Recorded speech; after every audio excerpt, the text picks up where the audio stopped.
Welcome back to The Secret Life of Celebrity Pets with me, Darren Kennedy. Now, my guest today will be very familiar to all of you here on Instagram, but his career spans TV, writing, he's got a very successful cookery book, Currabini, and he also happens to have a cat obsessed with Princess Diana. It is, of course, James Kavanagh. James Kavanagh and Diana, thank you so much for joining us on The Secret Life of Celebrity Pets. Do you I'm love so that title? excited.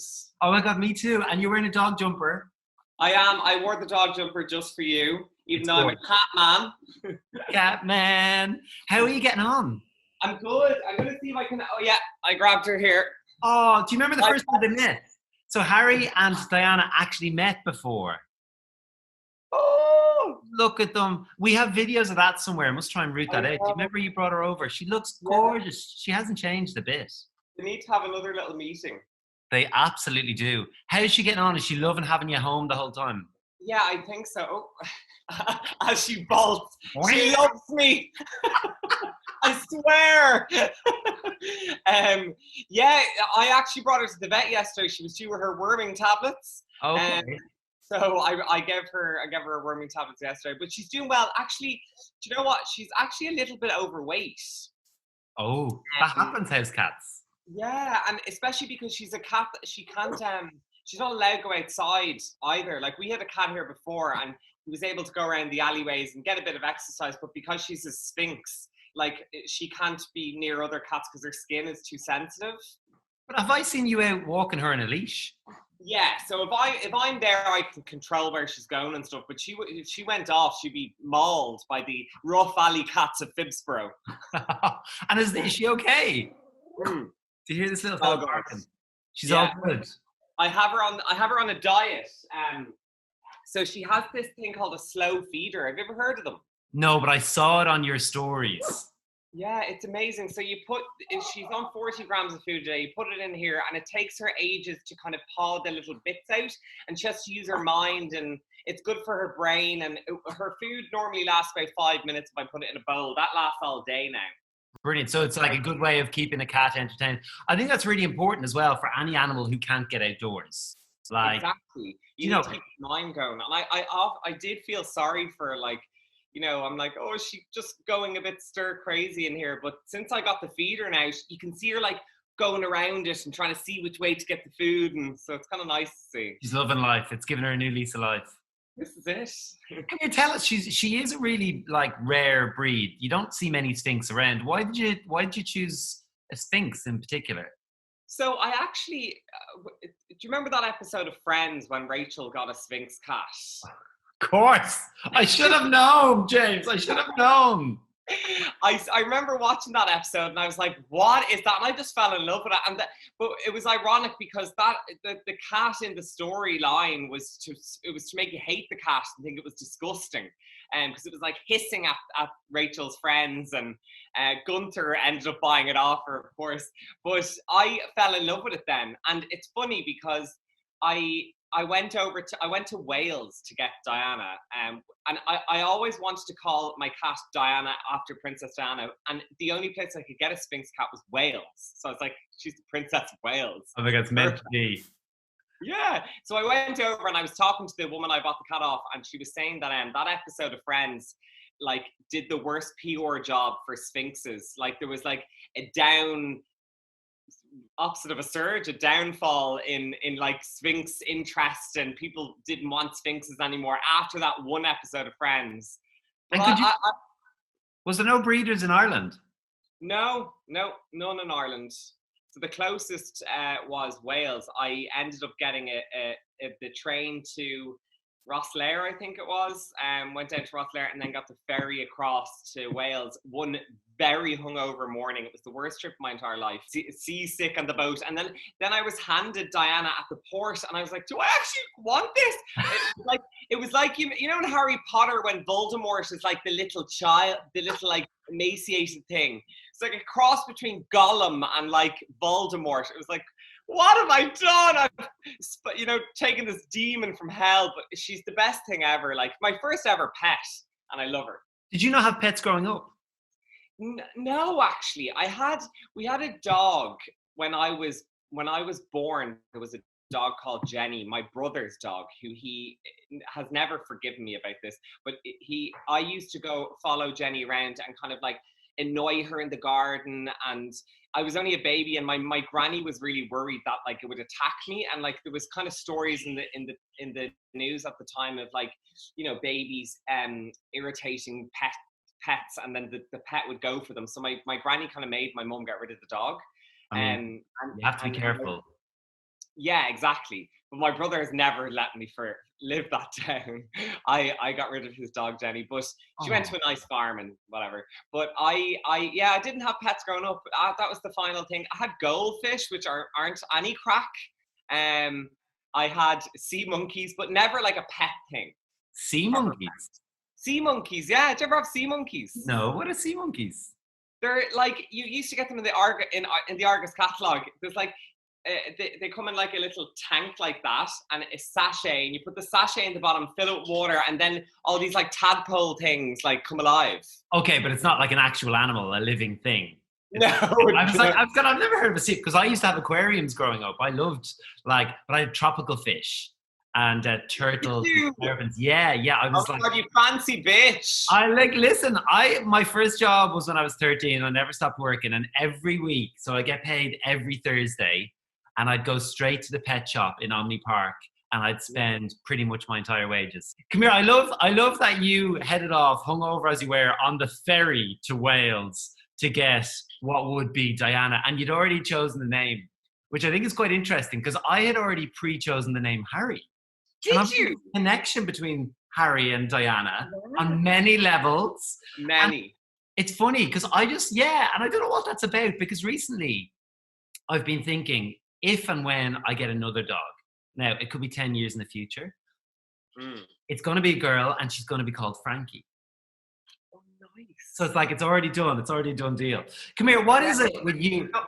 It's funny as well, because I was even like, if it's a boy Sphynx, I'm still going to call it Diana. So and the only Sphynx that was available was a female. So it was just all the stars aligned. Oh, so you didn't even know what gender she was going to be? No, I didn't care. I just wanted to call the cat Princess Diana, no matter what. No, it has been said, and I know it's not true, but it has been said that you got the cat for content. You do love Diana, don't you? Oh, I do, absolutely, yeah. And gender's dead. Gender's dead. Who cares if it was a female cat? It's all about fluidity. I love this, James. Only you could do this. You went so far as to dress up as Diana at Halloween. I mean, that was a moment in time to be captured. It was. I did. And it's funny, I remember seeing some tweet, and some guy was like, like, he didn't like me, obviously. He was like, that bastard, I bet he only bought that cat so he could dress up as her, the attention seeker. It's like, I premeditated that I wanted to dress up as her, so I got the Sphynx. But yeah, I was thinking of what to do. I love Halloween so much. And I always go kind of out there for different costumes. And I was like, what am I going to dress? And I was staring at the cat. And I'd say the cat was staring back at me, being like, what is going on? I was like, that's just what I'll be. So I got a body painter over, fully body painted me. Like one of the girls worked on, she worked on Game of Thrones, and she did the prosthetics. Amazing. So she made like the nose and the ears and everything. So yeah. Was it comfortable? Yeah, it wasn't, to be honest. And I because I wanted to really live as a Sphynx cat that night, I didn't have any clothes on me. I just had tiny little briefs, grey briefs, and it was October, so it was freezing. But the funniest part was like, and the paint didn't budge because it was like proper like movie paint. And I remember coming back to my house at around 6 a.m, like after a party. And I was kind of going up the road. The taxi let me out like down the end of the road. And one of my neighbors audibly screamed when she seen me cross the road. Because I looked like something from the sewers, like at that stage, and I had one of my ears was missing, and I was just like this creep coming across the road. Wait, did you get chatted up as Diana? Do you know what? I actually did, and I was like, I never get chatted up. The one fucking night I'm a weird cat, I get chatted up. I think this guy maybe had a kink for like, I don't know, cosplay. Oh my God, that's brilliant. Because I mean, people say, especially, I don't know if it's the same with cats, but definitely with dogs, like that, it's a great conversation starter, like dating with your dog. Does the same apply to cats? Like, do people kind of open conversations with you over cats? Do you know what? When I came off the ferry with Diana, I had Diana in like a cat carrier case thing, and she looks more cat like now, but when I got her, she was more lizardy kind of vibes. And this little guy on the red line, Lewis, goes, "Mister, is that a snake?" So yeah, it opens up some sort of conversation. But no, I think dogs can be a good like pickup thing, because when you're out and about, people stop the dog, and you can. But with Diana, people are kind of a little bit ooh. Mesmerizing. You know, I used to get it. I don't get it so more with Harry anymore, but I used to. And it's not that he's gotten big or anything, but I used to be walking around Dublin. You go, mister, that's a bleeding rat, right? And I'd be like, he has feelings too, you know. But I haven't had any. I think they've all just said it to me at this stage. There's no one left. Yeah. Did you always want that the breed of Harry? That. I can't think. Is it a miniature Yorkshire? He's a mini Yorkie, yeah. Yeah. I did. To be honest with you, I really did my research because I've had dogs all my life. I've had pets, as I was saying. And I live in an apartment. I live in the city centre. I travel a lot. So even when I'm not here, I needed a dog that wasn't going to shed, that wasn't going to need like miles and miles and miles of walking every day. And would be happily indoors, and also wasn't a big burden on my parents when I'm traveling for them to mind them. So that was kind of like, and also Yorkies are full of character. So they're tiny, as you know, like Harry's tiny, but like Hanksy's a tiger. Oh my God, yeah. Like the first time I met Harry was probably 7 years ago, maybe. Yeah. Longer, I'd say. Longer, yeah, 7 or 8 years ago in Think House, and he came in, and my old where I used to work is a massive big office, but he owned the whole space like straight away. He's still like that. Do you know what I've just realized? I don't know if it's the same for you, but the way I have the camera set up, it's like your Doberman ears are directly facing Harry. It's like they're staring at each other. Oh, really? Yeah. It's actually kind of hilarious. Come here. Right.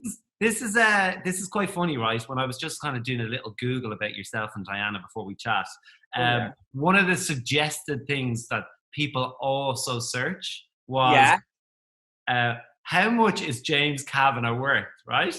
And the reply is, wait for this, James Kavanagh's estimated net worth is between $1 million and $5 million. Sorry, what? Where are you finding this? That was on Google. Is it me, James Kavanagh? It must be. I'm delighted. You're a millionaire. That's news to me. I mean, I love it. I mean, on that note, is Diana a pampered feline? She is a pampered feline. I actually, I'll just show you real quick there. I just bought her a new water fountain. I love it. I love it, James. So does she lick from that? She does, and it's beside the bar. So that's my bar, and that's her bar. And she has a little marble plinth there, and it's filtered water. So yeah, I am such a sap when it comes to buying her like the latest accessories and water fountain feature. But you said something interesting there about Harry not shedding. Diana, obviously, because she's hairless, doesn't shed, and that was a major thing for me as well. But because she has no fur, I have to buy her little clothes. So I buy her little bits and bobs. I'll grab a few bits actually. Oh, go on.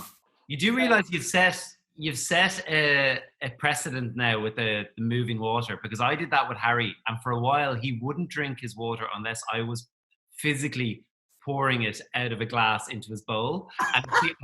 And it's the only time he would drink his water. So much so that he would like literally go over to his bowl and start making these noises like, and he would like do it for like, oh yeah, and he would do it for half an hour. Even though the bowl was full of water, I had to go over and pour it. And thankfully I got him out to have it. Brilliant. Well, when I first got Diana, I got one of the feeders that was like for the food and for the water, they were in the same thing. But cats don't like their water beside their food, because in the wild, they think that, they've killed something, so the blood will go into the water and spoil the water. So it's in their instinct to not drink near their food. So it's actually, people always say who own cats, oh, my cat never drinks water, but then they catch it near the tap and it's like gulping the drippy tap. So you should always, if you can't have a running water feature, which is the ideal thing to have, the bowl should be on the other side of the room, not beside their food. I never did. Have you ever caught her in the loo?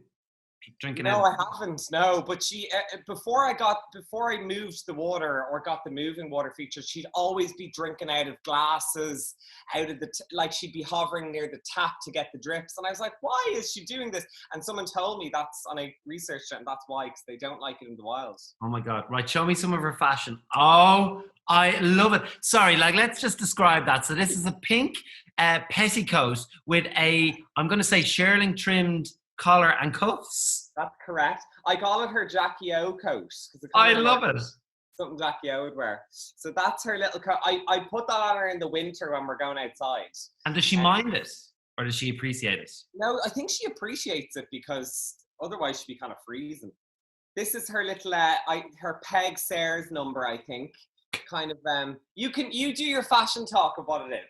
I mean, so here we have, it's an autumn-winter Balenciaga-esque hand knitted and stitched garment playing up this season's taupe. Yes! Oh my God, I want to do a fashion show with her sometime and you narrate it. Oh my God, let's do it 100%. So this is another thing someone made Diana and sent it, because I was going on at the time about how much I loved river dance. So they kind of made her like So this is a slinky number. She's getting ready for cocktails. This is what I call a velour in emerald green. It's her little nod to her heritage, being a mix of Wales and Ireland.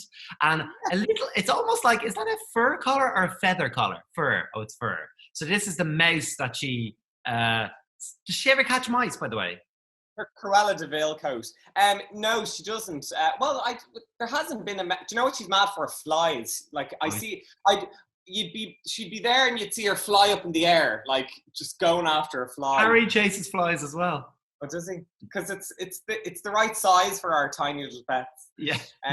Then this is, so I had a robe made for my birthday, for my 30th, and the person who made it made this for Diana as well. It's made in the same fabric as mine, so we're yet to do a shoot wearing it, but that's her robe. I love it. I love it. She's got quite a wardrobe, James. Oh, and this is for Pride. Oh, little unicorn! I love it. It's a hoodie. It's a hoodie, yeah. Love it. So that's some of her key pieces. Some of her key pieces for this season. Yeah. Come here, tell me, do you let her into the bed? Well, to be honest, not really, because I think cats are a bit different in that, like, dogs, they seem to, like, when they're asleep, they can sleep for a while, but cats kind of go for quick naps. Maybe that's where cat nap comes from. So she'd be up and down the whole time. Like, when I first got her, I used to kind of, she could go anywhere in the house, but now I put her, she's chasing a ball around. I can hear it, yeah. When I first got her, I used to let her go up and down, but she'd be literally hopping on and off the bed the whole night, disturbing my sleep. So now I have her locked in this room then when I go to bed, so she's not on the bed now. Come here, clearly you're sharing your love of fashion with her, and people often say that, pets and their owners share traits and characteristics, whether they're, physical or more, character traits. What do you and Diana share? Do you know what? What I love about cats is they're on their own and they'll come to you for a cuddle. And I'm a bit like that as well. I'm a very I think that my life suits me in that, like, I spend a lot of time on my own. I'm at home a lot, and I love that. I love my own company, and that's Diana as well. And she'll go to you when she wants to play. So I'm going to take that ball away.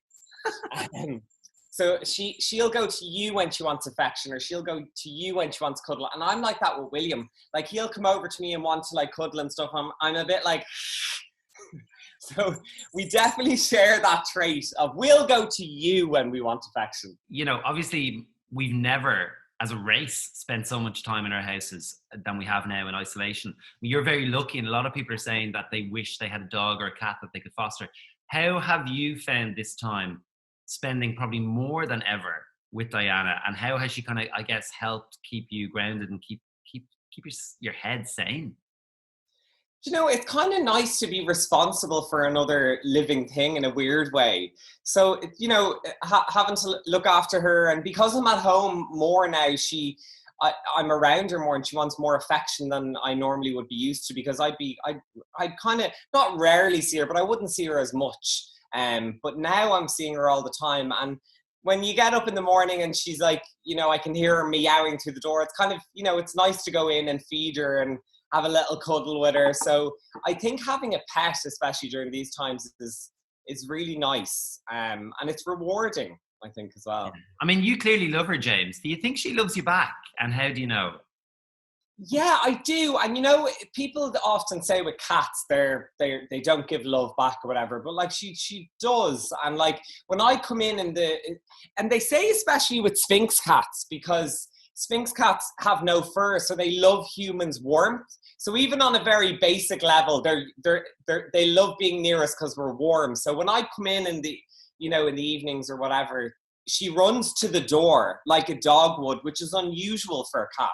Awesome. Cats normally, do you know what I mean? So she'd run up to you, and yeah, it's also, she kind of, I feel like this is probably all in my head, but I feel like she knows when I need it. I need a little bit of affection or whatever. Like if I'm having a bit of a moment or whatever, she'll crawl up on my lap or something and immediately calm me.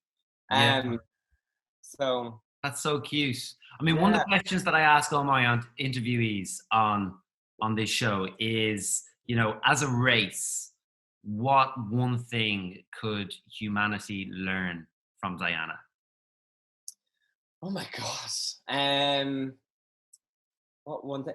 Like, again, I think unconditional love. Do you know, it's just something that pets have in common, that they love you no matter what. So you can go and have the worst day of your life and have a fight with someone and come back and your pet's there to like adore you no matter what's happened in the day. So that's why now that I've had Diana, my first pet, I'll never be able to not have a pet, I think. Because it's just that's just so lovely to come home to. Do you think it's, I don't know if I actually don't know, are you broody or not, but do you think would it make you want children?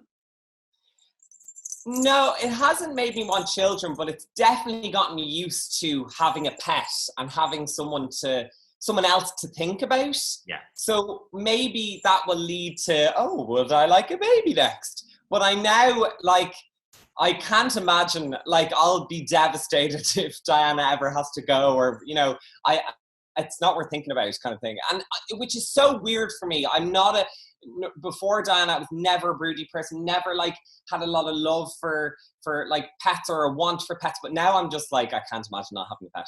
How long has she been in your life? Like, and this is the thing, only about a year and a half. Oh my God. And she's already the most followed cat on Instagram. Yeah. I love it. On Instagram in Ireland, we should say. Yeah, most followed cat in Ireland. Come here, last question. I know, and I'm delighted to see you and Diana are keeping safe in isolation. What happened to your finger? Oh yeah, I was like wiping down the kitchen counter there, and there was a knife kind of this like jutting out thing, and I literally, it's such a deep cut, like slit. Ouch. The whole finger. So imagine if I was like, Diana attacked me. That's what I was thinking. Yeah, after like 20 minutes of absolutely fawning over it, yeah, she bit me. No, I was scrubbing and knife slit me. So. Oh, well, listen, you take care of that finger and yourself. James Kavanagh, and Diana, what an absolute pleasure to have you both. Thank you so much for joining us. Yeah, no problem. See you soon. Big kiss. And a hug. I'll grab her for a goodbye. Oh, I love it. She's coming back in. Ah, there she is. Bye, Diana.